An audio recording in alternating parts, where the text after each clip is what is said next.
पूर्णस्य पूर्णमादाय पूर्णमेवावशिष्यते।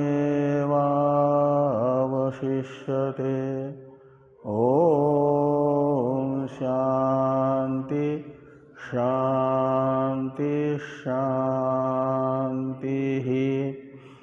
शङ्करं शङ्कराचार्यं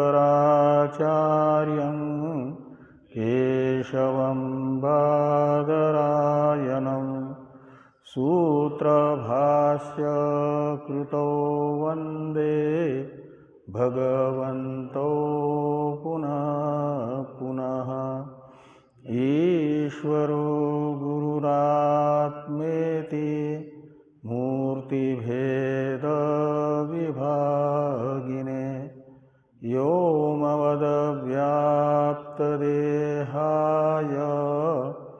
दक्षिणामूर्तये नमः।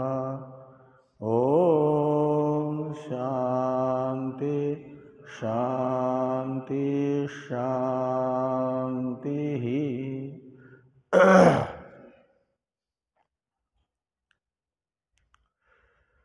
ब्रह्म सूत्र के तृतीय अध्याय के प्रथम पाद के 5 अधिकरणों का विचार हम लोग कर चुके हैं। षष्ठ अधिकरण का विचार होना है। इस अधिकरण में स्वर्गावरोही जीव जब पृथ्वी पर आए वृष्टि के माध्यम से और उनका फिर स्वर्ग से पृथ्वी पर आने के बाद ये बताया गया कि त इह व्रीहि यवा ओषधि वनस्पतयो तिलमासा इति जायन्ते। ये वाक्य आता है पृथ्वी पर वृष्टि से जब संलग्न होकर के आए स्वर्गावरोही जीव, तो श्रुति बता रही है कि वे व्रीहि के रूप में यानी धान के रूप में जायन्ते प्रकट हो जाते हैं, जौ के रूप में प्रकट हो जाते हैं, औषधि कहा जाता है गेहूं चावल आदि को उस रूप में, और वनस्पति यानी आम के पेड़ आदि के रूप में, और तिल के रूप में, उड़द के रूप में। का मतलब पृथ्वी पर आए हुए स्वर्गावरोही जीव ये धान आदि के रूप में जन्म लेते हैं। ऐसा इस श्रुति का अर्थ प्रतीत हो रहा है। इसी को लेकर के पूर्व पक्षी यहाँ शंका करेंगे और उसका समाधान आएगा। तो 4 सूत्रात्मक जो ये अधिकरण है, इस अधिकरण के व्याख्यान रूप भाष्य में विस्तार से इस अधिकरण के स्वरूप को बताया जाएगा।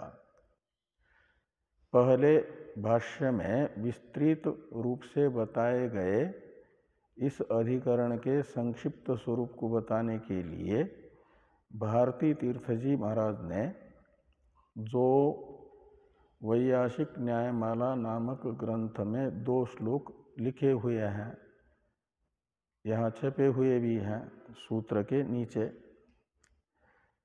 उनका उच्चारण तथा अर्थानुसंधान हम लोग कर लें, फिर भाष्य एवं सूत्रों का अर्थ हम लोग देखते हैं। तो व्रीहादो जन्म तेषां स्यात् संश्लेषो वाजनीर्भवेत् जायन्त इति मुख्यत्वात् पशुहिंसादिपापतः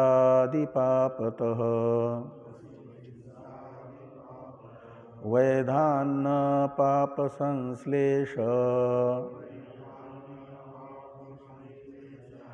कर्म व्यापृत्यनुक्तितः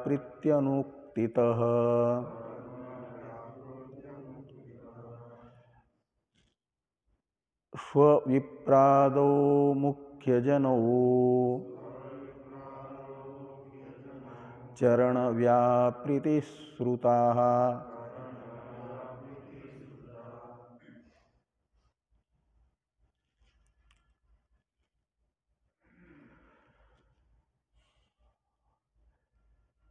तो पंचाग्नि विद्या के प्रकरण में ही आई हुई जो ये श्रुति है, त इह व्रीहि यवा ओषधि वनस्पतय तिलमासा इति जायन्ते, इस श्रुति के अर्थ को विषय बना करके संशय बताया जा रहा है। तो इसलिए विषय के रूप में तो माना जाएगा इस श्रुति वाक्य को। इस अधिकरण के 5 अंशों में से पहला अंश हो जाएगा विषय, और वो विषय है त इह व्रीहि यवा औषध वनस्पतय इत्यादि वाक्य। और इस वाक्यार्थ को विषय बना करके संशय बता रहे हैं भारती तीर्थ जी प्रथम श्लोक के 2 पादों में। व्रीहादो जन्म तेषां स्यात् संश्लेषो वा, यहाँ तक संशय है। तो तेषां ये सर्वनाम परामर्शक है स्वर्गावरोही जीवों का। अनुसयी जीव कहो या स्वर्गावरोही जीव कहो, सानुसय स्वर्गावरोही जीव, ये जो है इनका परामर्शक होगा तेषाम शब्द। तो सानुसय स्वर्गावरोही जीवों का जन्म, तेषाम जन्म का अर्थ निकलेगा। कहाँ? तो व्रीह्यादो स्यात्, तो त इह व्रीहि यवा इत्यादि श्रुति क्या सानुसय जो स्वर्ग से आने वाले जीव हैं उनका व्रीहादि रूप से मुख्य जन्म ही बता रही है? ये प्रथम विकल्प होगा। वा यानी अथवा तेषां व्रीहादो संश्लेषो भवेत, या सात ऐसा लगा।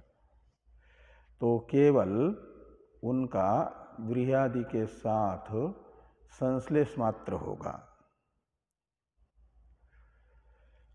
मुख्य जन्म नहीं होगा। जैसे वायवादि के साथ संश्लेष मात्र होता है, संश्लेष कहते हैं संबंध को। जब देवता शरीर गल गया तो सूक्ष्म रूपता को प्राप्त किया, आकाश भी सूक्ष्म है और देवता शरीर भी सूक्ष्म हुआ, भूत सूक्ष्मात्मक हुआ। इसलिए माना गया कि आकाश के सारूप्य को प्राप्त किया, न कि आकाश रूपता को। आकाश से अभिन्न ही नहीं हुए वे जीव, जैसे पहले बताए। ऐसे वायु के अधीन हुए हैं आने वाले जीव, वायु रूप ही नहीं हुए हैं।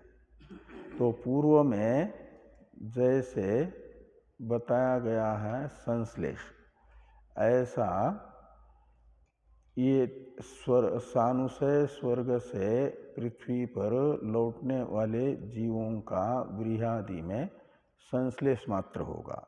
जब पृथ्वी पर आए और वृष्टि के माध्यम से खेती में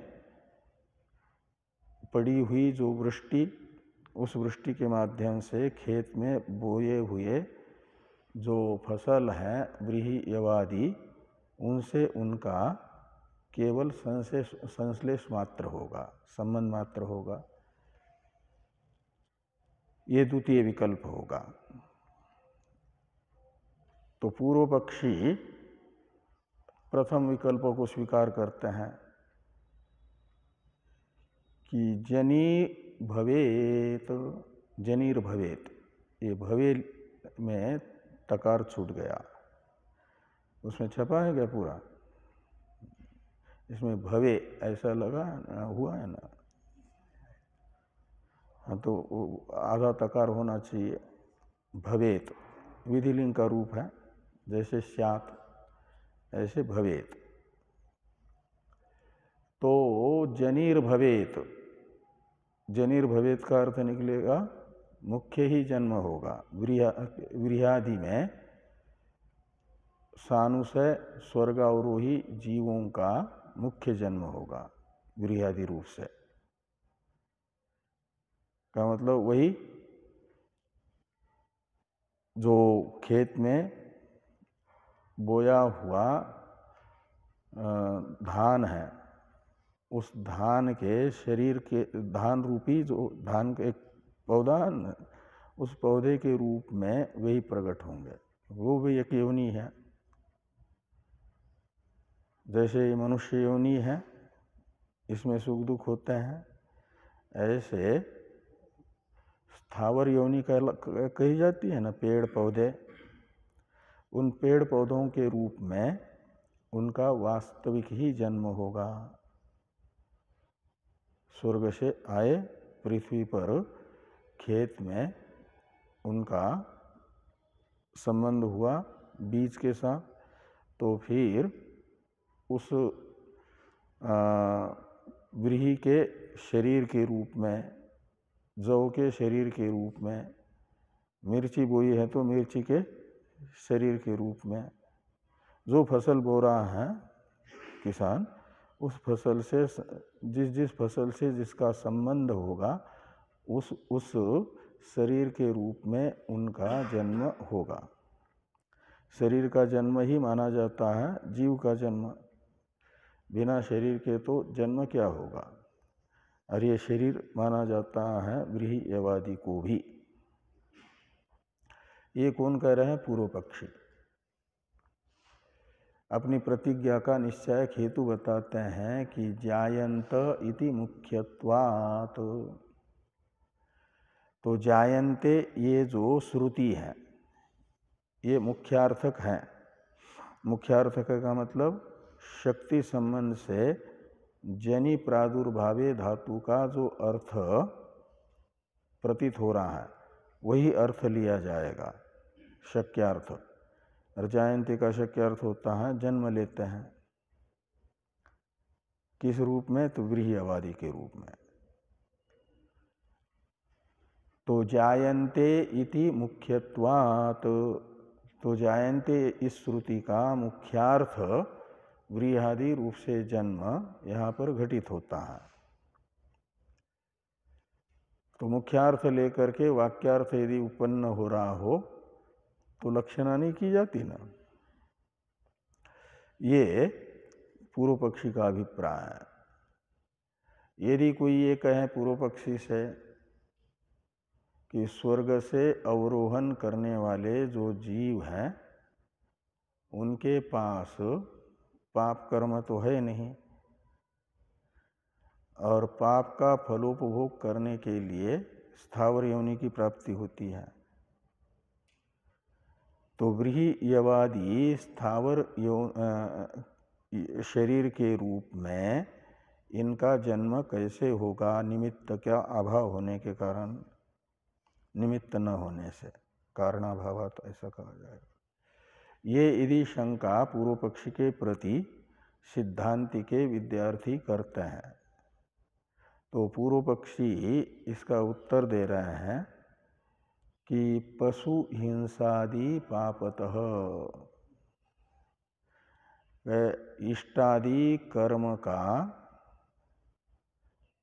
जो अपूर्व बनेगा यानी अदृष्ट बनेगा इष्टादि कर्म के अनुष्ठान से, शास्त्र ने बताए हुए कर्मों का अनुष्ठान स्वर्ग जाने से पहले मनुष्य शरीर में रहते हुए करने वाला जो यजमान, उससे पुण्य कर्म ही होगा, पुण्यात्मक ही अपूर्व बनेगा ऐसा नहीं, पापात्मक भी अपूर्व बनेगा। पापात्मक अपूर्व कैसे बनेगा? तो कहते हैं पशु हिंसादि पापतः। तो कुछ यज्ञादि हैं पशु यागादि जिसमें पशुआदि की हिंसा होती है, तो उसके कारण पाप होता है। और ये जो पाप है पशु हिंसादि रूप पाप के फल का उपभोग नहीं होगा इष्टादि कर्म का ही। जो पशु हिंसादि रूप एक अंग विशेष हुआ, उस अंग विशेष का फल देवता शरीर से स्वर्ग में नहीं होगा, अपितु उसका फल भोगने के लिए व्रीहि यवादि का जन्म लेना पड़ेगा। किसको? इष्टादि कर्म करने वाले यजमान को। पुण्यात्मक अंश का फलोपभोग करने के लिए स्वर्ग में रहा, और जो पापात्मक अंश है इष्टादि कर्म का, उसका फलोपभोग होता है व्रीहादि शरीर से। इसलिए व्रीहादि के रूप में जन्म का कोई निमित्तभूत कर्म नहीं है, ये शंका नहीं की जा सकती, ये पूर्व पक्षी कहेंगे। पशु हिंसादि पापतः। इस प्रकार प्रथम श्लोक में विषय, संशय और पूर्व पक्ष, ये तीन अंश बताए गए। सिद्धांत को बताया जा रहा है द्वितीय श्लोक में।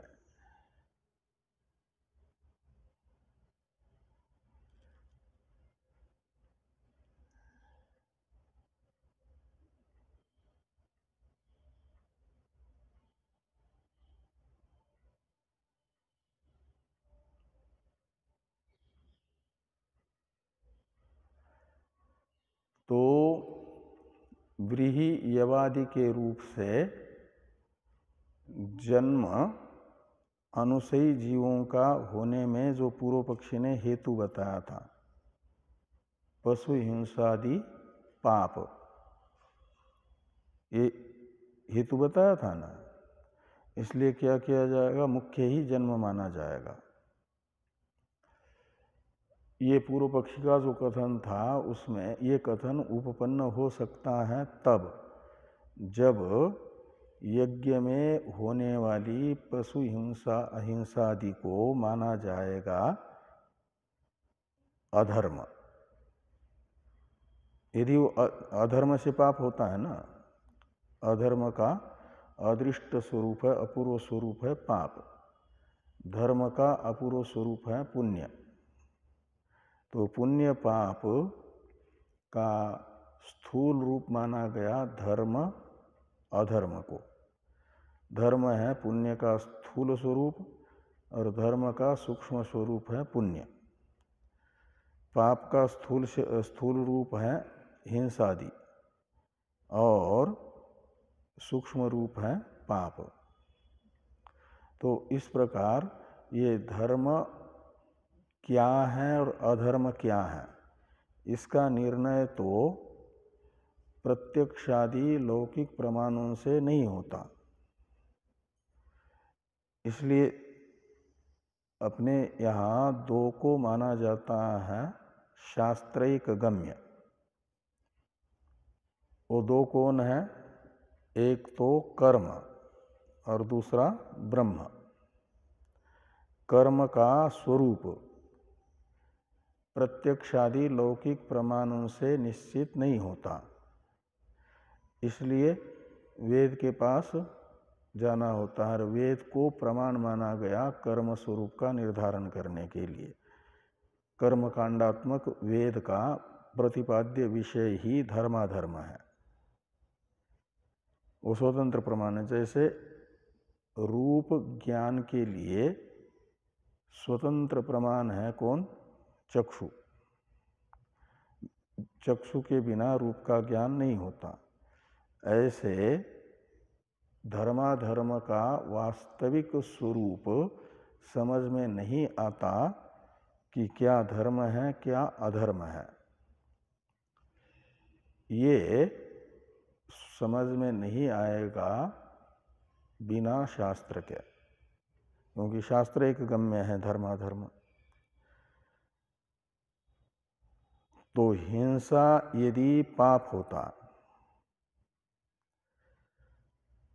तो लौकिक उदाहरण से भी ये कहा जाता है, पहले तो धर्माधर्म निश्चित होगा शास्त्र से।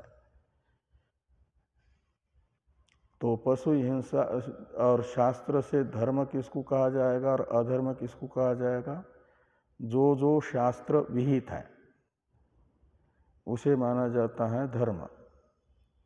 धर्म का लक्षण करते समय पूर्व मीमांसा में एक अधिकरण आया, सूत्र है कि चोदना लक्षणों अर्थो धर्म। ये धर्म का स्वरूप बताने वाला पूर्व मीमांसा का सूत्र है। पूर्व मीमांसा के रचयिता हैं जैमिनी जी। जैसे ब्रह्म सूत्र में ब्रह्म का लक्षण बताने वाला सूत्र कौन सा है? किस सूत्र से ब्रह्म का लक्षण बताया गया? हाँ, जन्माद्यस्यतः। ये द्वितीय, जो प्रथम अध्याय के प्रथम पाद का द्वितीय अधिकरण है, उसमें बताया गया ब्रह्म का लक्षण। ऐसे पूर्व मीमांसा में धर्म का लक्षण बताने वाला सूत्र है चोदना लक्षणों अर्थो धर्म। तो चोदना शब्द का अर्थ है विधि रूप वेद, और विधि रूप और लक्षणा कहते हैं, लक्षण कहते हैं वहाँ लक्ष्य धातु से प्रत्यय हुआ कर्म अर्थ में ल्यूट प्रत्यय। तो इसलिए लक्षण शब्द का अर्थ निकलेगा लक्ष्यमाण, यानी ज्ञायमान। किससे? तो चोदनया लक्षण इति चोदना लक्षण, ऐसा तृतीया तत्पुरुष समास है।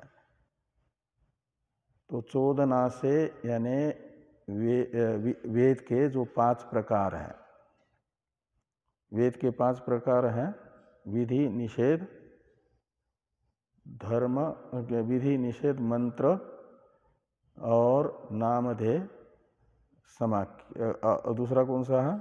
अर्थवाद। ये 5 हैं वेद के प्रकार।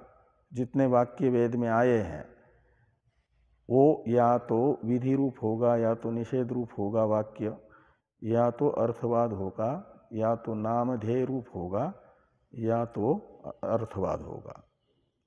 ये 5 ही प्रकार हैं, छठा कोई प्रकार नहीं है पूर्व मीमांसा के अनुसार। तो उसमें से मुख्य माना जाता है विधि निषेध को। बाकी जो 3 हैं एक प्रकार से इनके अंग विशेष हैं, नामधेय, अर्थवाद और मंत्र। ये विधि एवं आपका निषेध, इसके माने जाएंगे अंग के बोधक। और विधि रूप वेद बताता है धर्म को। तो चोदना लक्षण शब्द का अर्थ हुआ चोदनया यानी विधि रूपेण वेदेन, लक्षण यानी ज्ञायमान अर्थ। तो विधि रूप वेद के द्वारा ज्ञायमान अर्थ का नाम है धर्म। और यज्ञ में पशु हिंसा का विधान है, सभी यज्ञ में नहीं, यज्ञ विशेष में। वो भी एक प्रसंग विशेष में किया जाता है, हमेशा नहीं किया जाता। और वो जो यज्ञादि में की जाने वाली पशु हिंसा, इसे विधि के द्वारा विहित होने से, ज्ञायमान होने से माना जाएगा धर्म रूप ही, अधर्म रूप नहीं माना जाएगा, पाप रूप नहीं माना जाएगा उसे। जिसका निषेध वेद करता है उसे निषेध्य कहा जाता है, वो अधर्म है। और जिसका अनुष्ठान कराना चाहता है वेद, उसे कहा जाता है विधीयमान।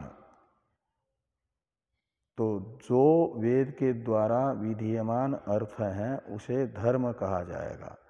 तो हिंसादि विधीयमान होने के कारण धर्म मानी जाएगी, हमेशा के लिए हिंसा विधीयमान नहीं। तो जैसे आम व्यक्ति यदि लोगों को, आम प्रजा को मारता है, तो उस राष्ट्र में, जिस राष्ट्र में रहने के सर्व अलग अलग कानून हैं, तो वहाँ उस व्यक्ति का अन्य व्यक्ति की हिंसा करना माना जाता है कानून का उल्लंघन करना। वो अधर्म हुआ, उसकी सजा मिलती है उसको। और शत्रु ने आक्रमण कर दिया और सीमा पर सैनिक ने शत्रु के 100 लोगों को मार डाला,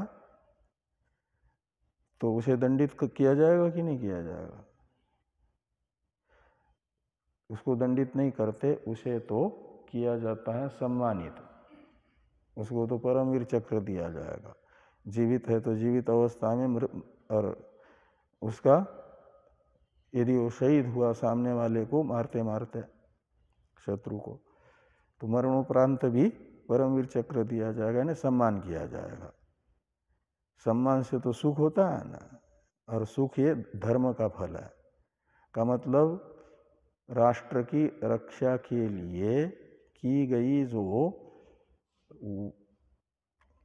राष्ट्र के द्वारा नियुक्त व्यक्ति के द्वारा हिंसा, सैनिक के द्वारा की गई हिंसा, वह हिंसा नहीं अपितु राष्ट्रभक्ति है।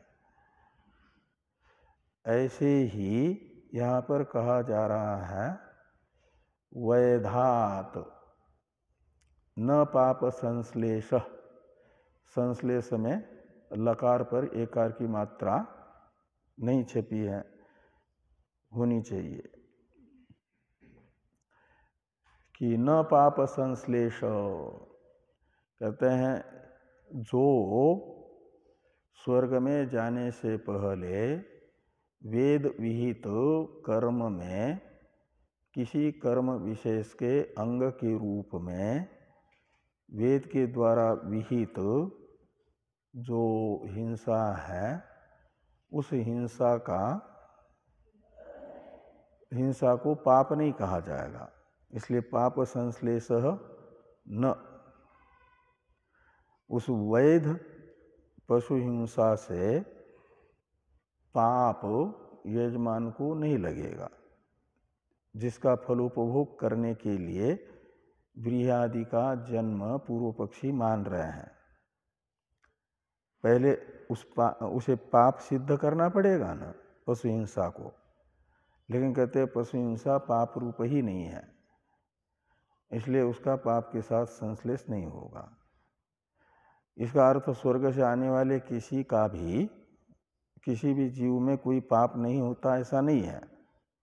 पाप तो रहता है, लेकिन वो यज्ञादि में किया हुआ पाप नहीं, वो पाप रहेगा जो यज्ञादि से अतिरिक्त भी कर्म शास्त्र निषिद्ध किए गए थे, उनका संश्लेष तो उनमें रहेगा। यज्ञ से बहिर्भूत जो हिंसा है वह तो पापात्मक मानी जाएगी, पाप रूप अपूर्व को जन्म देगी। लेकिन जहाँ पर उन पापों का फलोपभोग करने के लिए या पुण्य का फलोपभोग करने के लिए पृथ्वी में जन्म बताया गया है, जिस योनि में, उस योनि की प्राप्ति दिखाते समय श्रुति कर्म का नाम लेगी कि यह योनि विशेष उसे पुण्य से प्राप्त हो रही है, यह योनि विशेष उसे पाप से प्राप्त हो रही है। ऐसे कर्म का व्यापार दिखाया जाएगा। लेकिन यहाँ पर तो आकाश आदि सारूप्य को प्राप्त करते समय जैसे कर्म का व्यापार नहीं बताया गया ना। कर्म का व्यापार का मतलब कर्म फल प्रारंभ हो जाए।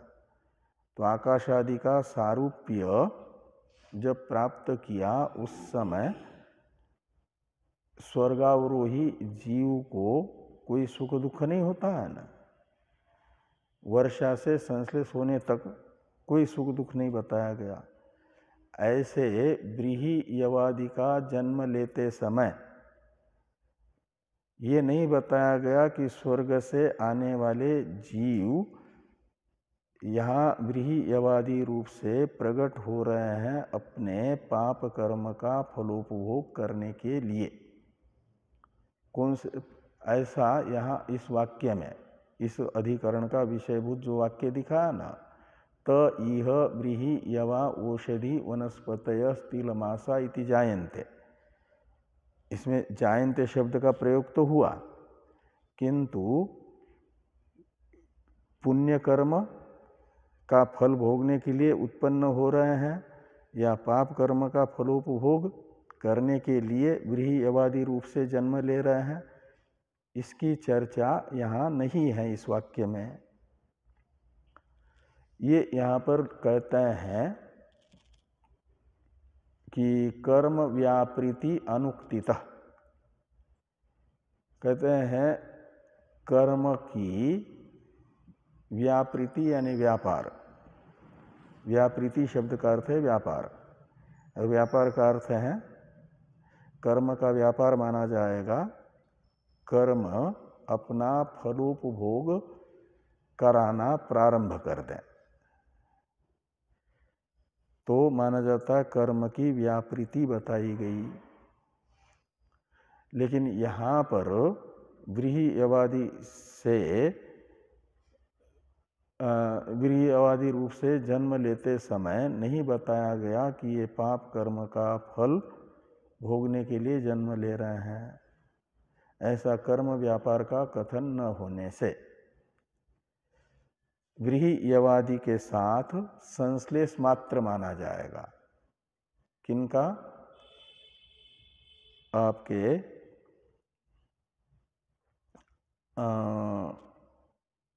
स्वर्गावरोही जीवों का, अनुसयी जीवों का, जैसे पहले वायुवादी के साथ संबंध मात्र बताया गया, ऐसे व्रीहि यवादि के साथ भी संश्लेष मात्र होगा। और व्रीहि यवादि योनि है, फिर उस योनि में होने वाले सुख दुख का उपभोक्ता कौन होगा? वो अलग जीव है, उस शरीर में अभिमान करने वाला। इसलिए उस एक ही व्रीहि यवादि में कई जीव का संश्लेष माना जाएगा। गेहूं बोते हैं तो गेहूं में बाली लगती है ना, उस बाली में कितने दाने होते हैं, और वो जो होता है आपका बाजरा बोते हैं, उसकी लंबे लंबे वो निकलता है बाली जैसी, और उसमें कितने होंगे? बहुत। कोई ज़रूरी नहीं कि एक बाली का ही बीज एक ही व्यक्ति उस बीज से बने हुए आटे की रोटी खा ले।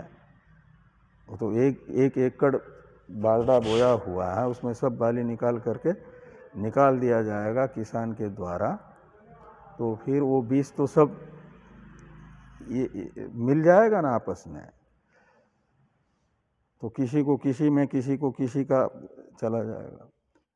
तो एक ही बाली में संश्लिष्ट जीव अनेक हो सकते हैं, और एक होगा मुख्य जीव, उस शरीर में, बाजड़ा शरीर में अभिमान करने वाला जीव। उस शरीर को, बाजड़ा शरीर को ही मैं समझने वाला, जैसे मनुष्य शरीर को मैं समझने वाला मनुष्य कहलाता है, ऐसे धान के शरीर को मैं समझने वाला उसे धान कहा जाएगा। वो भी एक योनि है। आम के पेड़ को, पेड़ में मैं के रूप में अभिमान करने वाला एक जीव है, वो है आम योनि में चला गया जीव। उनका वहाँ पर कर्म जो पापात्मक है उसकी व्यापृति हो रही है, फलोपभोग हो रहा है उनको। लेकिन जो स्वर्ग से आ रहे हैं, इनमें अन्वित होते जा रहे हैं, उनको, उनका संबंध तो होगा व्रीहयवादी पेड़ों के साथ, पौधों के साथ, सबके साथ, लेकिन उस पेड़ पौधों से होने, पौधा शरीर में होने वाला जो सुख या दुख है, खूब खाद डाल दिया, पानी डाल दिया और हरा भरा हो गया धान, तो उस शरीर को हृष्ट पुष्ट होने से, निरोगी होने से, कोई रोग नहीं लगने दिया, यदि लग गया तो स्प्रे कर दिया। ये सब करने से व्रीहि शरीर को मिल जाएगा सुख,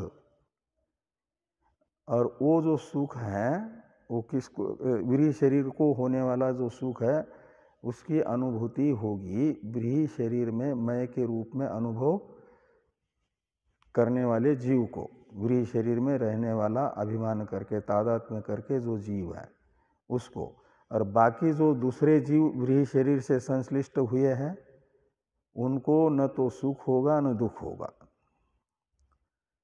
कई बार पानी नहीं दिया जा रहा है, सूख गया है, फसल सूख गई अनावृष्टि के कारण, तो माना जाता है कि उनसे संश्लिष्ट जीवों को कोई सुख दुख नहीं होगा,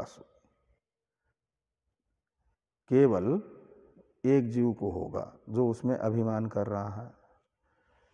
ऐसे ये यहाँ पर कहते हैं कि कर्म व्यापृति अनुक्तितः, तो संश्लिष्ट जीवों के कर्म का फलोपभोग रूपी व्यापार का कथन स्वर्गावरोही जीवों के न होने से माना जाएगा। स्वर्गावरोही जीवों का उस शरीर के साथ संश्लेष मात्र होगा।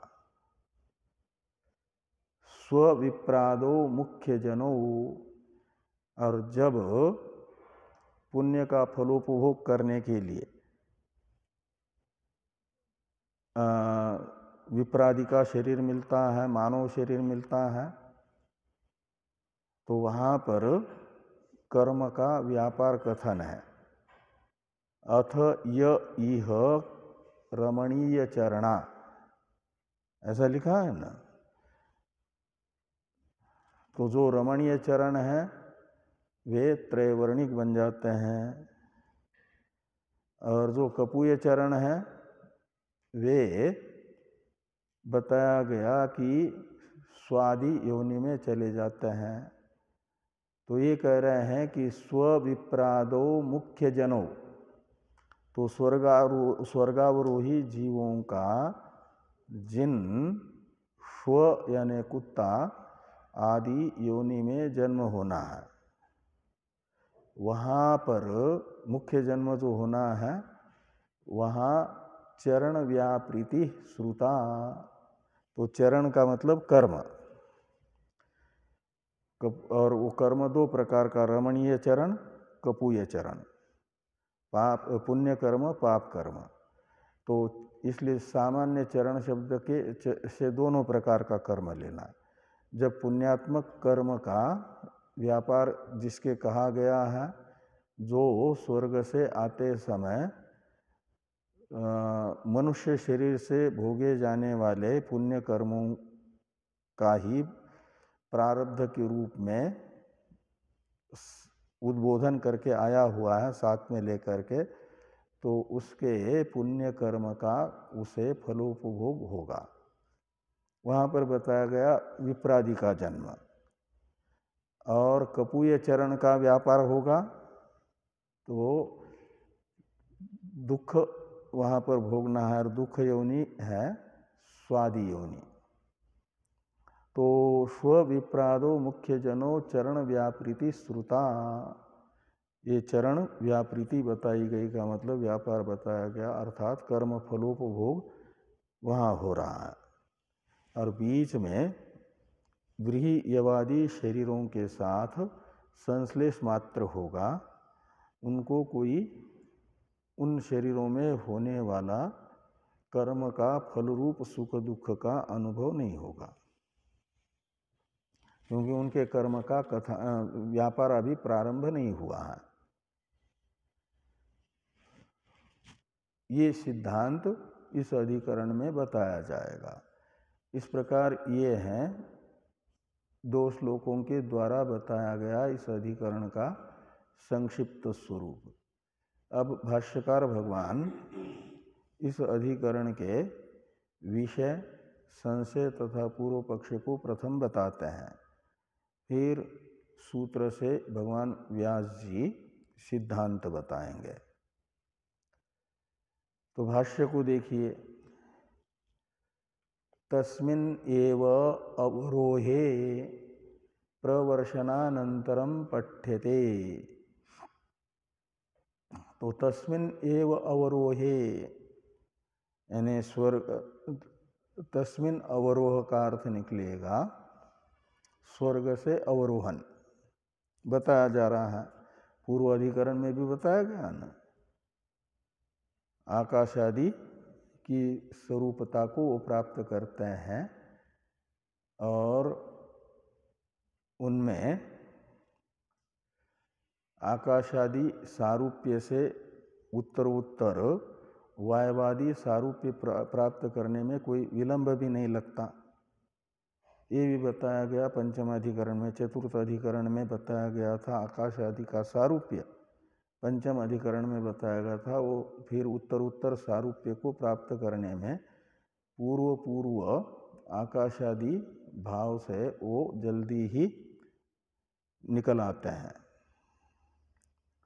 और उत्तर सारूप्य जल्दी प्राप्त करते हैं। कहाँ तक? व्रीहियवादी के साथ संश्लिष्ट होने से पहले तक, और व्रीहियवादी के साथ संश्लेष होने पर वहाँ से निकलना थोड़ा कठिन बताया श्रुति ने, दुर्निष्प्रपतरम बताया। तो ये और अभी तो खाली व्रीहादि के साथ संश्लेष मात्र कथन हुआ है। अब कहते हैं व्रीहादि के साथ संश्लेष माना जाए या मुख्य जन्म माना जाए, ये संशय होता है। इसके लिए कहते हैं तस्मिन् एव अवरोहे प्रवर्षनानंतरम पठ्यते।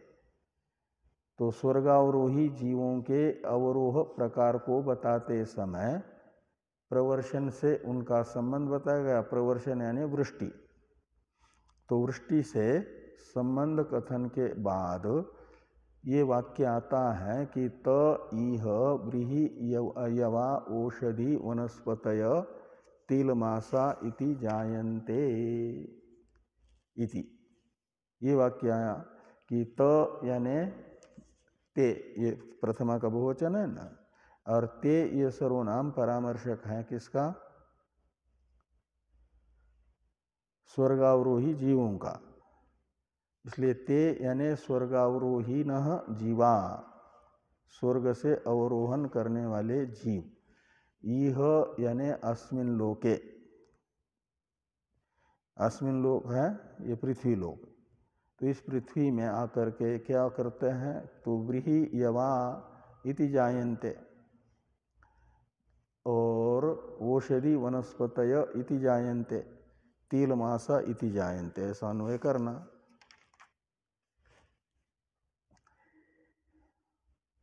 तो तत्र संशय, ये जो वाक्य आया इस वाक्यार्थ के विषय में संशय है कि व्रीहि के रूप में इनका मुख्य जन्म माना जाए, ते शब्द से गृह्यमाण स्वर्गावरोही जीवों का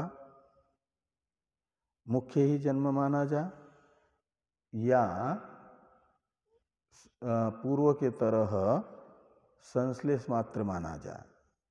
ये संशय बताया जा रहा आगे कि तत्र संशय किम अस्मिन अवधौ स्थावर जात्यापन्ना स्थावर सुख दुख भाजो अनुसयिनो भवन्ति अहोस्वित क्षेत्रज्ञान्तर अधिष्ठितेषु स्थावर शरीरेषु संश्लेष मात्रम गच्छन्ति इति संशय, ऐसा अन्वय करना। इति तत्र संशय।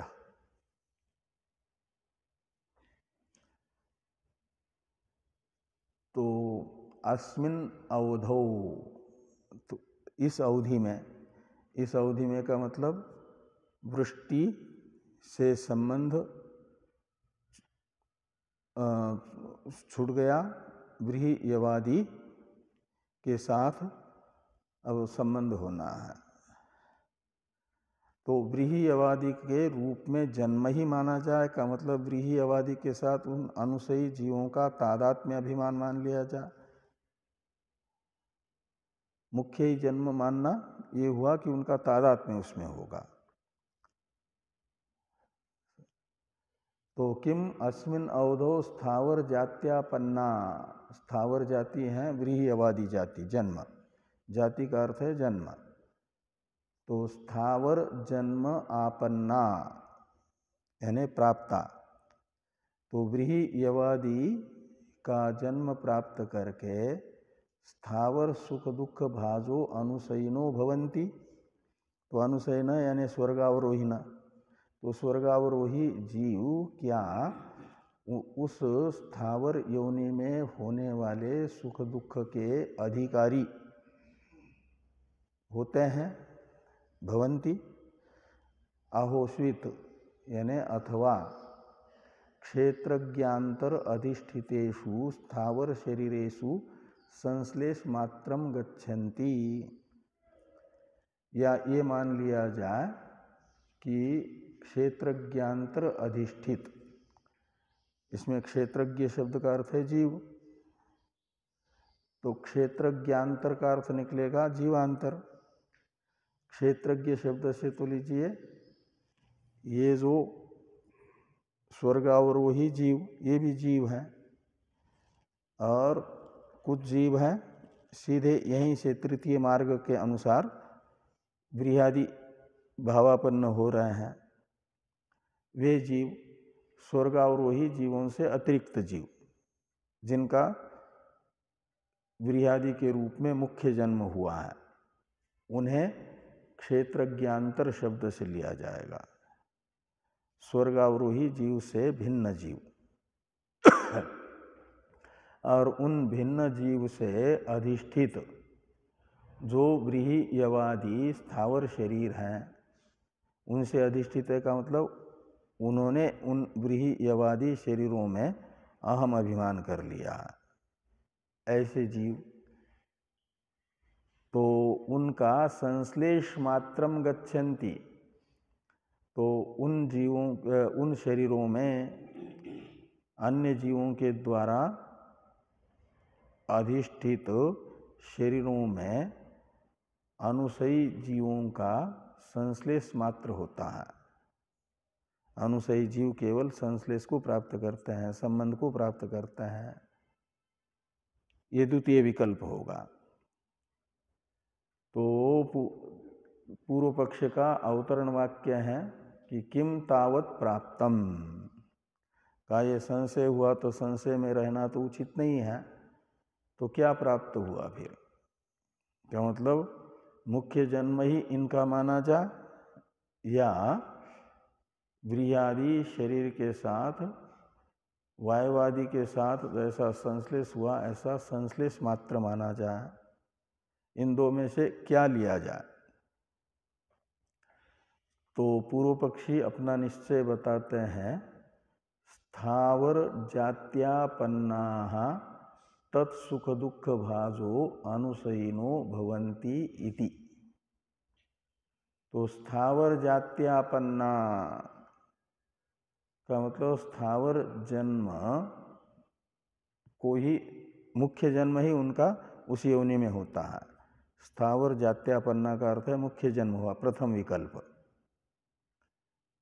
और तत्सुख दुख भाजो अनशयिनो भवन्ति, तो स्वर्गावरोही जीव उन ब्रीहियवादी शरीरों में होने वाले जो सुख दुख हैं उनके अधिकारी हो जाते हैं।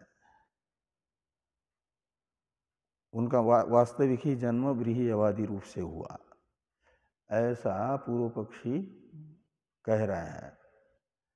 पूर्व पक्षी से हेतु पूछा जा रहा है कि कुतः एतत्, यानी आप जो कह रहे हो अनुसयी जीवों का ब्रीहादि रूप से मुख्य जन्म, इसका निश्चायक हेतु कौन है? कुतः यानी अकस्मात हेतु। तो हेतु बताते हैं पूर्व पक्षी, जनेर मुख्यार्थत्व उपपत्ते स्थावर भावस्य च श्रुति स्मृत्योः उपभोग स्थानत्व प्रसिद्धे। तो ये कहते हैं कि जनेह मुख्यार्थत्व उपपत्ते, यदि अनुसयी जीवों का ब्रीहियवादी के रूप में वास्तविक ही जन्म माना जाता है, तो फिर जनि प्रादुर्भावे धातु का जो मुख्यार्थ है उसकी सिद्धि होती है, मुख्यार्थ गृहीत होता है, लक्षणारूप दोष की आपत्ति नहीं आएगी। ये कौन? पूर्व पक्षी कहते हैं। तो जनेर मुख्यार्थत्व उपपत्ते एक हेतु बताया। दूसरा एक हेतु बताते हैं पूर्व पक्षी कि स्थावर भावस्य च श्रुति स्मृत्योः उपभोग स्थानत्व प्रसिद्धे। यदि बीच में कोई शंका करते हैं कि सुख दुख का अनुभव तो शरीर से होता है, ब्रीहियवादी तो शरीर थोड़ी है, इस प्रकार जो ब्रीहियवादी को योनि नहीं मानते हैं, स्थावर योनि को जो स्वीकार नहीं करते हैं, वो यदि ये शंका करते हैं कि ब्रीहियवादी शरीर रूप न होने से शरीर में सुख दुख का अनुभव होता है, यद भोगायतनम तदेव शरीरम, ये शरीर का लक्षण ही है, तो इसका समाधान करने के लिए पूर्व पक्षी ने लिखा कि स्थावर भावस्य च श्रुति स्मृत्योः उपभोग स्थानत्व प्रसिद्धे। स्थावर भाव यानी ब्रीहियवादी योनि, ब्रीहियवादी जो स्थावर में अनेकों प्रकार है ना, वनस्पति के औषधि के अनेक प्रकार हैं, उन सब को स्थावर भाव कहा जाता है। और वो सब के सब क्या है? श्रुति स्मृत्योः उपभोग स्थानत्व प्रसिद्धे। उपभोग स्थान कहा जाता है शरीर को। तो श्रुति तथा स्मृति रूप प्रमाण से यह निश्चित है कि जो स्थावर योनि है अनेकों प्रकार की, उनमें भी शरीरत्व है। उपभोग स्थानत्व है का मतलब शरीरत्व है, ये भी शरीर है, जैसे मनुष्य शरीर है ऐसा पेड़ पौधों को भी शरीर माना जाएगा। तो स्थावर भावस्य च श्रुति स्मृत्योः उपभोग स्थानत्व प्रसिद्ध है। तो सुख दुख का अनुभव इन स्थावर योनि में भी शास्त्र के द्वारा प्रतिपादित होने से, ये दूसरा हेतु है। तो इसलिए क्या किया जाए कि स्वर्गावरोही जीव को ब्रीहादि रूप से मुख्य जन्म ही ग्रहण करने वाला माना जाए, ब्रीहादि शरीर से संश्लेष मात्र नहीं। और व्रीहादि का जन्म तो होता है पाप से। यदि कोई ये कहते हैं कि स्वर्ग से आने वाले इष्टादि कर्मकारियों के पास पाप नहीं है, इसलिए व्रीहादि का जन्म कैसे होगा? मान लेते हैं व्रीहादि शरीर भी है, और शरीर होने से और जायन्ते इस क्रियापद का मुख्यार्थ भी ग्रहण हो सकता है, लेकिन ये तो तब होगा न जब व्रीहादि रूप से जन्म का, मुख्य जन्म का निमित्त कोई विद्यमान हो स्वर्गारोही जीवों में। वो निमित्त होता है पाप, तो पाप तो उनमें है नहीं। इस प्रकार की आशंका का निराकरण करने के लिए पूर्व पक्षी ने कहा पशु हिंसादि योगाच्य इष्टादेह कर्मजातस्य अनिष्ट फलत्वोपपत्ते। तो इष्टादि जो कर्म समूह है, उन इष्टादि कर्मों का अनिष्ट यानी दुख रूप फल भी हो सकता है, और उस दुख रूप फल का भोग करने के लिए व्रीहि रूप से जन्म मान लिया जाए। इष्टादि का दुखादि फल कैसे होगा? तो इसलिए कि उनके अंग के रूप में जो पशु हिंसादि बताई गई है, वह पशु हिंसादि दुख का हेतु बनेगी, और उन पशु हिंसादि रूप पाप कर्म का फलोपभोग करने के लिए व्रीहि रूप से अनुसयी जीवों का मुख्य जन्म होगा। ये यहाँ पर पूर्व पक्षी का कथन है कि पशु हिंसादि योगाच्य इष्टादे कर्मजातस्य अनिष्ट फलत्वोपपत्ते। अब उपसंहार वाक्य है पूर्व पक्ष का कि तस्मात् मुख्यम एव इदम अनुसयिनाम व्रीहादि जन्म। तो पूर्वोक्त हेतु को लेकर के माना जाएगा कि व्रीहि रूप से अनुसयी जीवों का वास्तविक ही जन्म है, मुख्य जन्म है, गौण जन्म नहीं। एक वाक्य है फिर सिद्धांत सूत्र का ही व्याख्यान आ रहा है, इस वाक्य को देखिए।